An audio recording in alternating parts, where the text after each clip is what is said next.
ஆபீஸ்க்கு லீவ் போட்டுட்டு அம்மாவை பக்கத்துலயே இருந்து பாத்துப்பா. ஆனா இப்ப அம்மாக்கு நெஞ்சு வலி மூச்சு திணறல் வந்தும் அவனுக்கு அவ சந்தோஷம் தான் முக்கியம்னு கிளம்பி போயிட்டான். அந்த அளவுக்கு அவனை அவ கெடுத்து வச்சிருக்கா.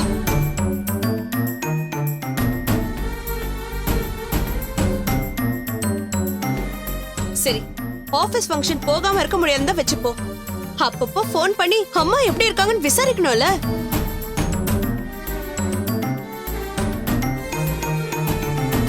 அத கூட செய்ய முடியலனா அவள என்ன புள்ள. அண்ணி, பாட்டு டான்ஸ்னா அவங்க ஜாலியா இருந்திருப்பாங்க. அப்ப போய் அத்தை ஞாபகம் அவங்களுக்கு எப்படி அண்ணி வரும்? கல்பனா, என்ன நடந்துச்சுன்னு தெரியாம நீங்க 2 பேரும் வாய்க்கு வந்தபடி பேசாதீங்க. உங்களுக்கு போன் வரலனா அவங்க விசாரிக்கலன்னு அர்த்தமாயிடுமா? அருணும் ரஞ்சிதாவும் 1 மணி நேரத்துக்கு ஒரு தடவை எனக்கும் நர்ஸுக்கும் போன் பண்ணி அண்ணிய பத்தி விசாரிச்சுட்டு தான் இருந்தாங்க. ரஞ்சிதாவை அண்ணி வெறுக்கணுங்கிறதுக்காக உன் இஷ்டத்துக்கு அள்ளி விடுறியே. ஏன் கல்பனா, உனக்கு இதெல்லாம் அசிங்கமா இல்ல? ஏங்க, எப்ப பார்த்தாலும் நாங்க என்ன பண்றோம், நாங்க என்ன பேசுறோம்னு நீங்க வேவ் பாக்குறீங்களே, உங்களுக்குலாம் அசிங்கமா இல்ல?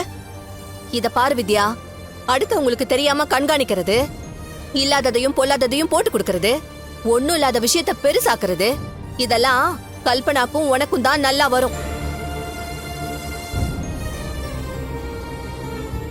எனக்கு அதெல்லாம் சுத்தமா வராது. வித்யா, என்ன நீ வேணாம் விட்டுரு. புதுசா எதுவும் சண்டை ஆரம்பிக்காத. அம்மா, நான் எங்கம்மா ஆரம்பிச்சேன்? நம்ம பேசுறத ஒட்டு கேட்டு அவங்க தாம்மா வேணும்னே வம்புக்கு வராங்க. நான் ஒண்ணு ஒட்டு கேட்கல, தற்செயலா காதுல விழுந்தது. நீங்க உண்மையை சொல்லிருந்தா நான் அமைதியா போயிருப்பேன். நீங்க வாய்க்கு வந்தபடி போய் பேசினா கேட்டுட்டு சும்மா இருக்க முடியுமா? போய் சொல்றதே பொழப்பா வச்சிருக்கவளதான் நீங்க கூட்டு சேர்த்திருக்கீங்க. அத மறந்துட்டு பேசாதீங்க. ஐயோ வித்யா, போதும் விடுன்னு சொன்னா கேட்க மாட்டியா? அம்மா, அவங்க தாம்மா பேசிட்டு இருக்காங்க. அவங்க ஏதாவது சொல்லிட்டு போட்டோம். நமக்கு சம்பந்தமே இல்லாதவங்க கிட்ட நீ எதுக்கு அனாவசியமா வாக்குவாதம் பண்ணிட்டு இருக்க?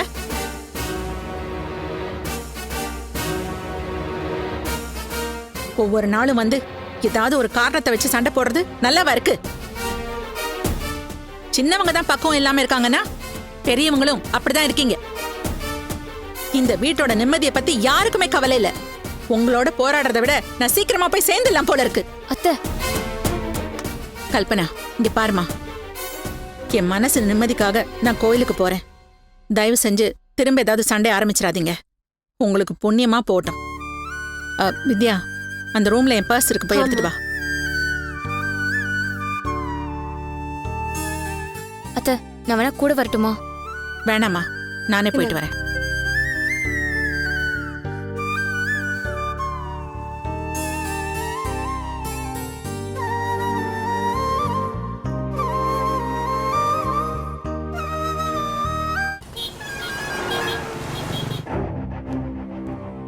ஹாய் கல்பனா, வந்து ரொம்ப நேரம் ஆச்சா? இல்ல. Waiter sir, 2 orange juice. Okay sir. என்னாச்சு கல்பனா, ஏன் இவ்வளோ டல்லாக இருக்கீங்க? நடக்கிறது எதுவுமே எனக்கு ஃபேவரா இல்ல சார். என் நம்பிக்கை குறைஞ்சிக்கிட்டே வருது. சொல்லாம கொள்ளாம எங்கேயாச்சும் ஓடி போயிடலாமான்னு கூட தோணுது. ஏங்க, எல்லாம் கூடி வர நேரத்தில் நீங்கள் இப்படி பேசுறது பைத்தியக்காரத்தனமா இருக்குங்க.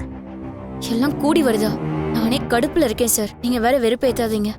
நான் சீரியஸாக தான் சொல்லிட்டு இருக்கேன் கல்பனா.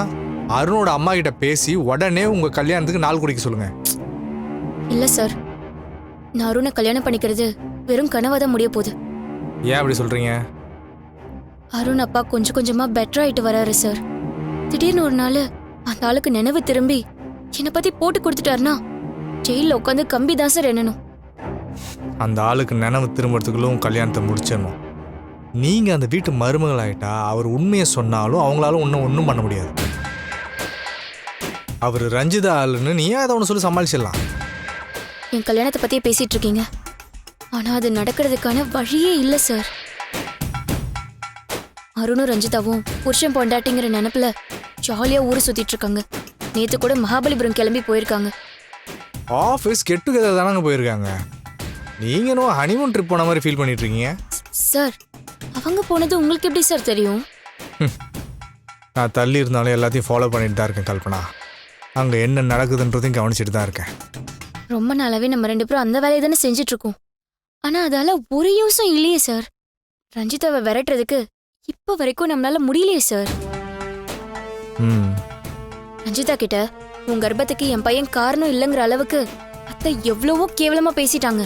அதையும் கேட்டுக்கிட்டு அவ அமைதியா உட்கார்ந்துட்டு இருக்காளே தவிர பொட்டியை தூக்கிட்டு கிளம்ப மாட்றா சார். ரஞ்சிதா இவ்ளோ ஸ்ட்ராங்கா இருக்கிறத பாக்குறப்போ அவ கர்ப்பங்கிறது உண்மைதானோன்னு எனக்கே தோணுது சார். ரஞ்சிதா கர்ப்பம் இல்லை. நீங்க என்ன சார் சொல்றீங்க? ஆமாம், கன்ஃபார்மாக அவள் கர்ப்பம் இல்லை. ஆனா அதை நிரூபிக்க நம்ம கிட்ட ஆதாரம் இல்லையே சார். ஆதாரம் கிடைச்சிடுச்சு. நீங்க என்ன சார் சொல்றீங்க? ம் நிஜமாவே கன்சீவ் ஆகிருக்கிறது ரஞ்சிதா இல்லை, எஸ் ரஞ்சிதா. அன்னைக்கு சர்டிஃபிகேட்டாக காட்டினதும் எஸ் ரஞ்சிதாவோட ப்ரெக்னன்சி ரிப்போர்ட் தான். சார் எனக்கு குழப்பமா இருக்கு சார். எஸ் ரஞ்சிதாங்கிறது யாரு? ரஞ்சிதா ஆஃபீஸில் ஒர்க் பண்ணுற ஸ்டாஃப். ஒரே பேராக இருக்கிறது ரஞ்சிதாவுக்கு வசதியாக போயிடுச்சு. எஸ் ரஞ்சிதா ரிப்போர்ட்டை வச்சுக்கிட்டு தான் இந்த ரஞ்சிதா கேம் ஆடிட்டு இருக்கா.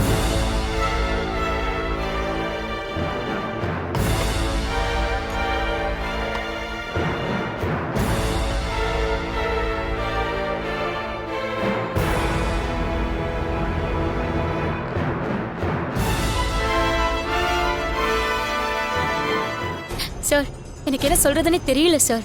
சந்தோஷத்துல வார்த்தையே வர மாட்டேங்குது. உண்மையே சொல்ல போனா நான் டோட்டலாவே கிவ் அப் பண்ணிட்டேன் சார். கிட்டத்தட்ட தோத்துட்டோன்னு முடிவே பண்ண சமயத்துல நீங்க புதுசா ஒரு நம்பிக்கையை கொடுத்துருக்கீங்க. ரொம்ப தேங்க்ஸ் சார். கல்பனா, இப்போவே ரொம்ப ஓவராக சந்தோஷப்படாதீங்க. நம்ம கையில் ஒரு சூப்பர் மேட்டர் கிடச்சிருக்கு. இதை நம்ம வேஸ்ட் பண்ணிடவே கூடாது. இந்த ட்ரம்ப் கார்டை வச்சு பக்காவாக பிளான் பண்ணி ரஞ்சிதாவை துரத்தி விட்டுறணும். இந்த வாட்டி ஒரு சின்ன சொதப்பல் கூட நடக்கக்கூடாது, நாமளும் தோத்துடக்கூடாது. Okay sir. இந்த விஷயத்துல நான் என்ன செய்யணும்னு மட்டும் சொல்லுங்க. நீ எதையும் செய்ய வேண்டாம், வேற யார்கிட்டையும் இதை பற்றி டிஸ்கஸும் பண்ண வேண்டாம். அப்படி இன்னொருத்தருக்கு தெரிஞ்சிட்டாலே அது அப்படியே பரவி ரஞ்சிதா வரைக்கும் போயிடும். அவளும் அலர்ட் ஆகிடுவா. அதுக்கு நம்ம சான்ஸ் கொடுக்கவே கூடாது. மகாபலிபுரம் போன ஜோடி திரும்ப வரட்டும். நானும் எஸ் ரஞ்சிதாவை பார்த்து பேசுகிறேன். ரஞ்சிதா யாரை வச்சு இந்த நாடகத்தை ஆரம்பித்தாலோ அவளை வச்சு இதை முடிச்சிருவோம். அந்த எஸ் ரஞ்சிதாவை கூட்டிகிட்டு வந்து இந்த ரஞ்சிதா முன்னாடி நிறுத்திட்டாலே போதும், நம்ம வேலை முடிஞ்சிடும். ஸோ அதெல்லாம் நான் பார்த்துக்கிறேன். அண்டு நீ அவசரப்பட்டு எதையும் செஞ்சிடாது, புரியுதா? Okay sir. அதான் நான் பார்த்துக்கிறேன்னு சொல்லிட்டீங்கல்ல, அப்புறம் எனக்கு என்ன சார் கவலை? நான் கிளம்புறேன். கல்பனா, ஜூஸ் குடிச்சு போங்க. போதும் சார், நான் கிளம்புறேன். சரி, பை.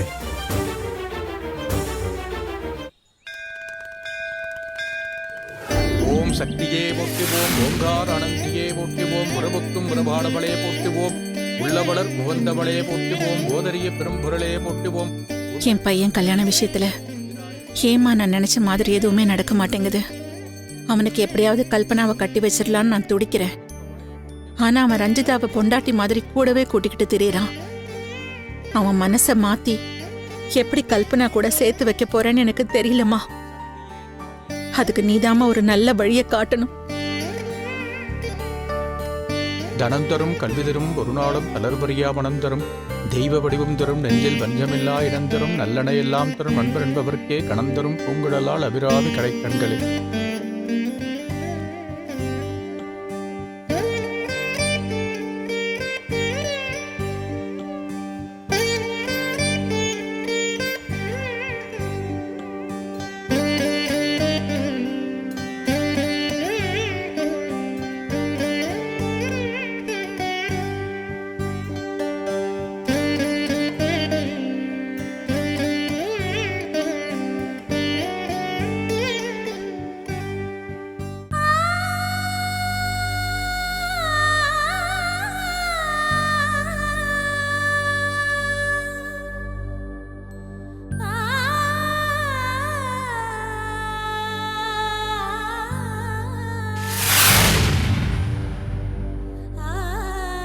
வா.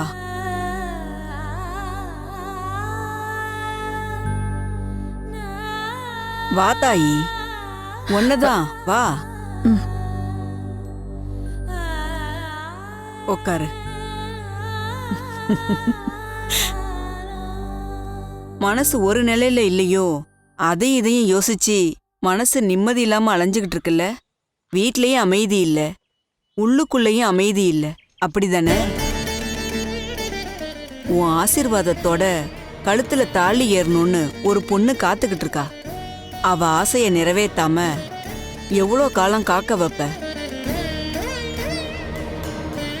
உன் வீடு தேடி வந்த மகாலட்சுமி அவ.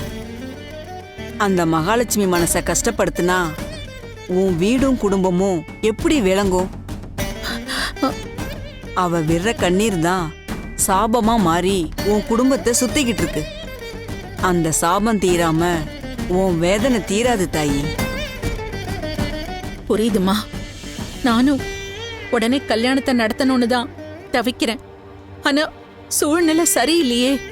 சூழ்நிலைய காரணம் காட்டி காலத்தை கடத்தாத. காலம் போக போக அந்த சாபம் தீயா மாறி உன் சந்ததியே அழிச்சிரும். ஐயோ, அம்மன் மேல பாரத்தை போட்டு தைரியமா இறங்கு. பாதை தெரியலேன்னு பயந்து நின்னா எதுவுமே நடக்காது. ஒரு அடி எடுத்து வச்சா தானா வழி கிடைக்கும்.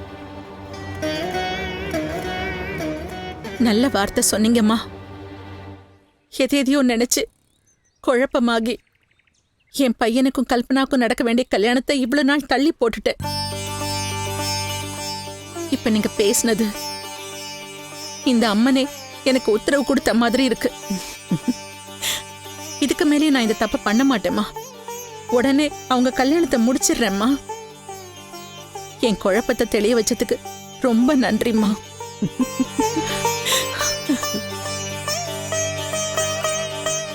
இது என்னோட காணிக்கையை ஏத்துக்கோங்கம்மா. இந்தாங்க.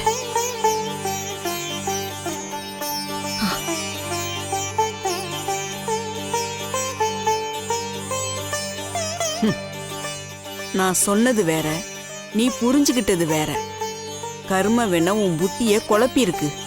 அதான் நல்லது கெட்டதாவும் கெட்டது நல்லதாவும் உனக்கு மாறி தெரியுது. உன் கர்ம வேண முடியறனால இந்த அம்மனே முடிவு பண்ண. அம்மா தாயே கருமாரி.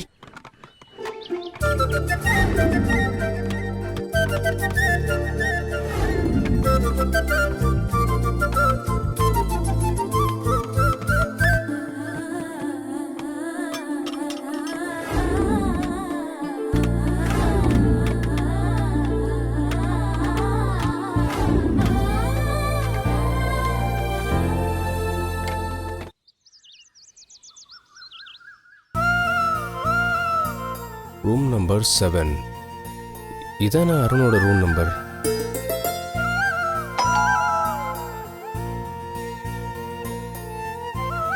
அருண், அருண், தூங்கிட்டு இருப்பானோ? என்ன இவ்வளவு நேரம் ஆச்சு?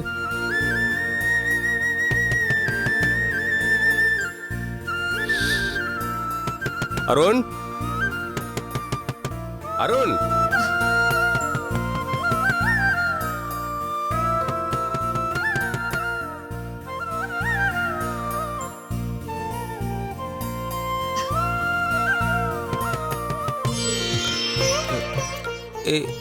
ஏய் ரஞ்சிதா, எங்க போற?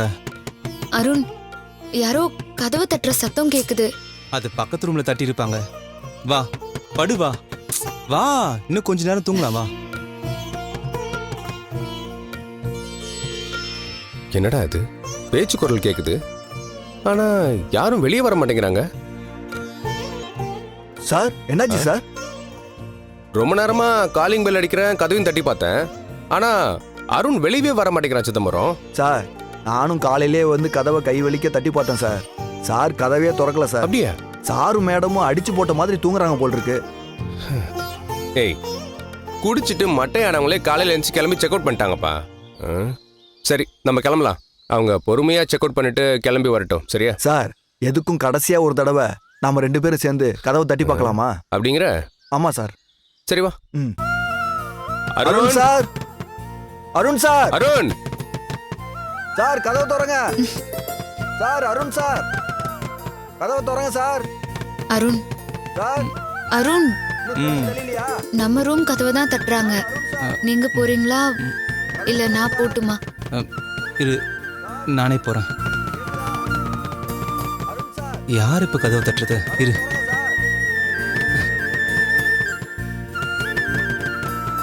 அருண், நீ தூங்கு.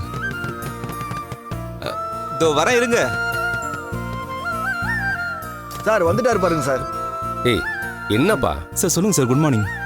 இன்னும் கொஞ்ச நேரம் போயிருந்தா குட் ஆஃப்டர்நூன் சொல்ல வேண்டியது இருக்கும் அருண். ஏன் சார் டைம் என்னாச்சு? ஆல்மோஸ்ட் 11 ஆக போகுது. 11 மணியா? ஆ, சார் சார் சாரி சார், எனக்கு நேரம் போனதே தெரியல. சொல்லப்போனா இன்னும் கூட எனக்கு தூக்கம் தெரியவே இல்லை சார். நான் என்னைக்கும் அந்த மாதிரி தூங்குனதே கிடையாது சார். சரி, நோ ப்ராப்ளம் அருண், நாங்களாம் கிளம்புறோம். நீங்கள் ஃப்ரெஷ்ஷப் ஆயிட்டு நிதானமாக செக் அவுட் பண்ணிட்டு வாங்க. ஓகே? ஆ சரிங்க Okay, sir. bye. Thank you sir. போலாமா?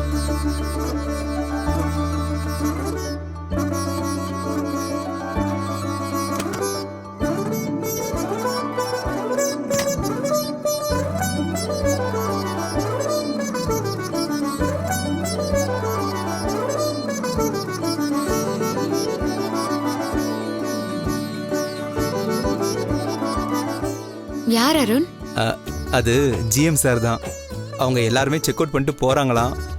அதான் நம்மளும் எப்போ போறோன்னு கேட்டாங்க.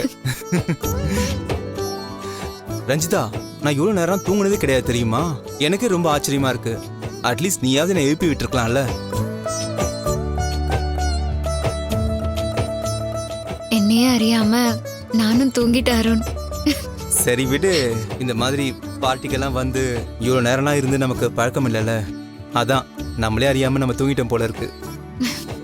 சரி ஓகே, நான் போயிட்டு ஃப்ரெஷ்அப் ஆயிட்டு வந்துடுவா. எனக்கு காஃபி சொல்றியா? ம். ஆ தூங்கு.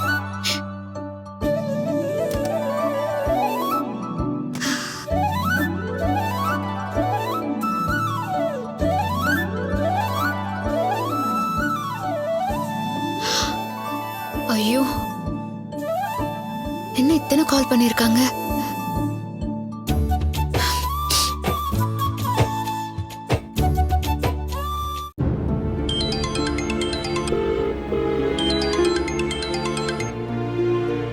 ஹலோ ரஞ்சிதா. ஆ சொல்லுங்க அண்ணி. என்னாச்சு ரஞ்சிதா? எத்தனை தடவை உனக்கு ஃபோன் பண்றது? அருணுக்கு ஃபோன் பண்ணா அவனும் எடுக்க மாட்டேங்கிறான். ஏதாவது பிரச்சனை ஆயிடுச்சோன்னு நான் ரொம்ப பயந்துட்டேன்.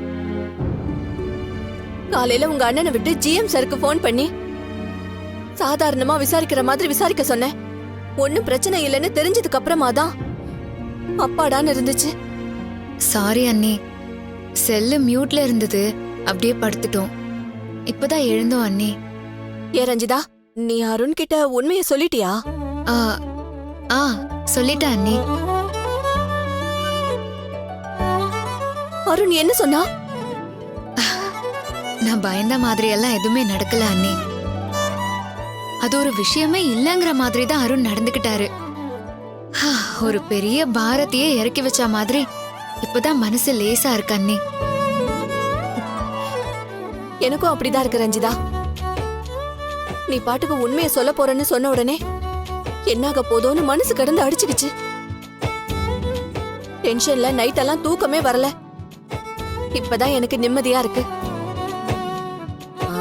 அது சரி, நான் சொன்ன விஷயம் என்னாச்சு? எல்லாம் நல்லபடியா முடிஞ்சுதா? ம், ஒழுங்கா சொல்லு ரஞ்சிதா. ஊன்னு சொன்னியா இல்ல ஊன்னு சொன்னியா? அண்ணி சும்மா இருங்க அண்ணி. திரும்ப திரும்ப அதையே கேட்காதீங்க. எனக்கு ஒரு மாதிரி வெக்கமா இருக்கு. ரஞ்சிதா, நீ கூச்சப்பட்டு பேசுறதுல இருந்தே எனக்கு புரிஞ்சிருச்சு. ரொம்ப ரொம்ப சந்தோஷமா இருக்கு. நீ உண்மையை சொல்லிட்ட. உங்களுக்குள்ள தாம்பத்தியமும் முடிஞ்சு போச்சு. இனிமே எதை நினைச்சும் நீ கவலைப்படாத. இத பாரு, அதே மாதிரி சொன்ன பொய்ய திரும்ப திரும்ப நீ ஞாபகப்படுத்திக்கிட்டே இருக்காத. அவன் உன் சூழ்நிலையை புரிஞ்சுக்கிட்டான்ல, அதோட விட்டுடணும். சரியா? ஆ சரிங்க அண்ணி. யார் ரஞ்சிதா போன்ல? அண்ணி தான் பேசுறாங்க. அத்தையா குடு. ஹலோ அத்தை, நான் அருண் பேசுறேன். அம்மா எப்படி இருக்காங்க? அம்மாக்கு எதுவும் பிரச்சனை இல்லைல்ல? அதெல்லாம் ஒண்ணும் இல்ல அருண். தூங்கி எந்திரிச்சதுக்கு அப்புறமா அவங்க நார்மல் ஆயிட்டாங்க. இப்ப கூட தனியா தான் கோவிலுக்கு போயிருக்காங்க. தனியாவா? ஏன் அத்தை? வித்யா சித்ராலாம் என்ன பண்ணிட்டு இருக்காங்க? ஆ? அருண், நீ அண்ணிய நினைச்சு கவலைப்படாத. ஆ, சரி ஓகே அத்தை. நாங்க லஞ்ச் டைம் முடிச்சுட்டு அங்க வந்துருவோம். அருண், அவ்வளவு சீக்கிரமா இங்க ஓடி வந்து என்ன செய்ய போற? திரும்பவும் இந்த மாதிரி ஒன்னா போற சான்ஸ் எப்ப அமையுமோ தெரியாது. போனதான் போனீங்க, இன்னும் ஒரு 2 நாள் அங்கேயே இருந்துட்டு வாங்க. இருக்கலாம் தான் அத்தை. ஆனா அம்மாவுக்கு அன்னைக்கு தான் ஒண்ணும் இல்லைன்னு நான் தான் சொன்னேன்ல. நீ அதெல்லாம் யோசிச்சு குழப்பிக்காத. நீயும் ரஞ்சிதாவும் 2 நாள் அங்க இருந்துட்டு தான் வரீங்க. அவ்வளவுதான், நான் வைக்கிறேன். அத்தை அத்தை அத்தை அத்தை இல்ல அண்ணி என்ன சொல்றாங்க? இல்ல, இன்னும் 2 நாள் இங்கேயே தங்கிட்டு வர சொல்றாங்க.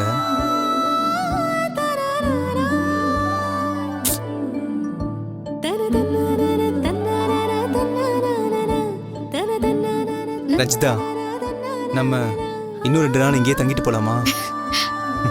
ஆ? ஆ.